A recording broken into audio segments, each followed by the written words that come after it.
In today's video, I'm going to show you how to chat with friends in Roblox on mobile. Here's how to do it. 1. Open the Roblox app.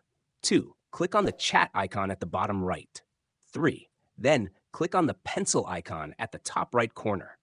4. You can now search for the friend you want to chat with.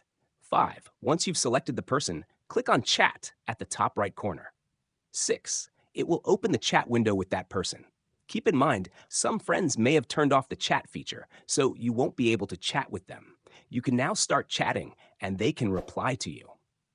The chat will appear in your chat window.